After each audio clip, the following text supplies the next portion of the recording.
Hello everyone, I'm Nathaniel Freeman and this is Freeman's Money, and today we're going to be talking about cash flow. Now, let's be clear, here's your disclaimer. I'm not a financial advisor, but I am a mortgage agent with Dominion Lending, and cash flow is something we look at developing with your financial plan for your future, but I am not a financial planner, I'm not a financial advisor, I'm just here to tell you about cash flow. Now, what is cash flow? Let's say you're making $3,000 a month and you spend $2,600, let's say, and you have that extra $400 that you don't spend. That's your cash flow. Now you can put that money towards savings, investing, whatever you want to do with it, but that is your cash flow. I recommend investing, just by the way. Now, how do you measure that? You do the daunting task that so many of us don't do, but I know a lot of you guys who are into finances probably do, and that is you take everything you spend in a month and you add that up and you minus it from how much you made that month. Now, that may seem basic, it may seem simple, but I know so many people don't do it, and I highly recommend it because you should measure your cash flow to know how much extra money you're making, and so you can put that towards something. Now, why is this important?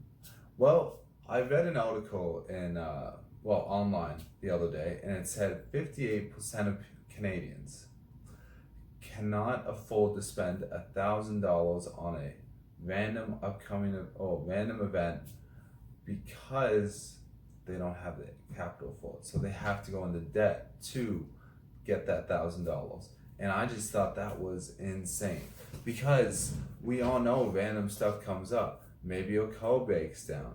Maybe your phone acts up. Maybe one of your kids has an unexpected medical bill. Maybe one of your pets has an unexpected medical bill. Who knows? Maybe you guys are obsessed with watching TV and your TV breaks. But if you don't have that extra cash flow and you're strapped to the max, like apparently a lot of people are, and by strapped to the max, I mean you're making $3,000, you spend $3,000. Now, if that $1,000 expense comes up, you have to put that on a credit card. Credit cards can have 20% interest rate, which means that you're now having to find some extra money when you're already strapped to the max to pay off that credit card, and every time you don't pay off the full balance, it's just adding more money that you have to pay off. And a lot of people can get strapped and stuck in the debt and get into real financial trouble doing that. Now, a mistake a lot of people make, and which is why whenever I see somebody with a big fancy house and a fancy car, I don't know if they're doing well financially, I just know that they're making a good amount of money. Because a lot of mistakes that people make is when they're making $3,000, they spend $3,000. When they're making $4,000, suddenly their expenses are at $4,000. If they're making $20,000, their expenses are at $20,000.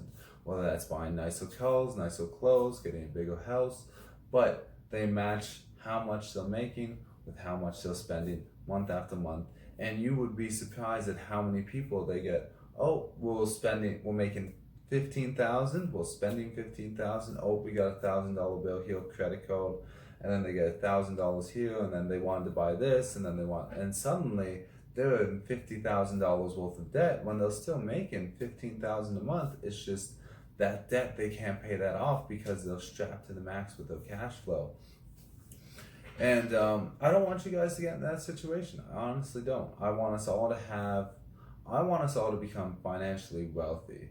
And I like the measurement of wealth when you figure out how many months or years you can live without working. That's what develop your financial wealth. That's how you measure it.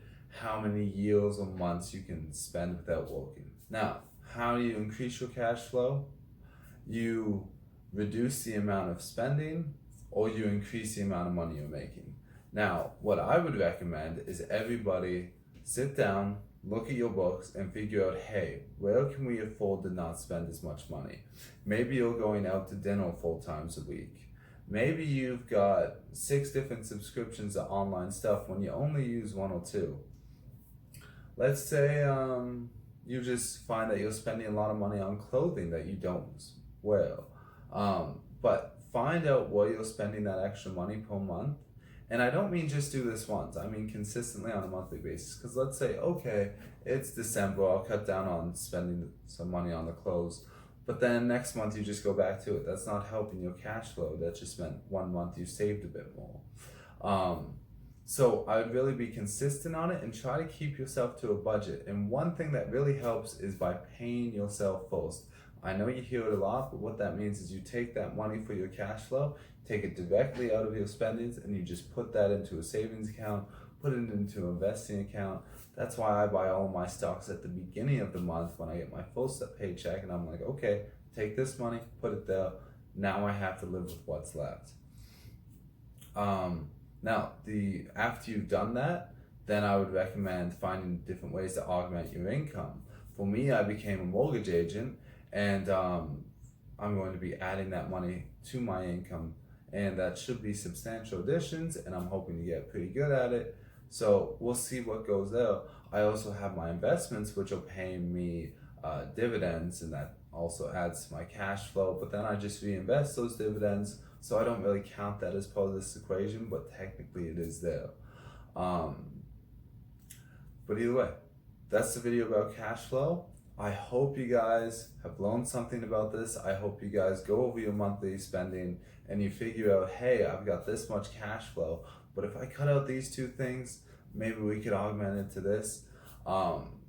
It's a tedious task, I know. There are tons of apps out there that can help you with it, and I think a lot of banks are developing apps where they track how much you're spending a month compared to how much you're coming in. You guys would have to shop around and look at that stuff. I do it all on an Excel spreadsheet, and it's a low budget way of doing it. And not saying that those apps are expensive, I'm sure there's a ton of free ones, but I like taking the numbers and typing them in because it really hits home with me that way. But yeah, hey, if you like the video, smash the like button and subscribe to the channel if you enjoy the content and want more content like this. Until then, or until tomorrow, or whenever I see you guys next, have a great life, and see you then.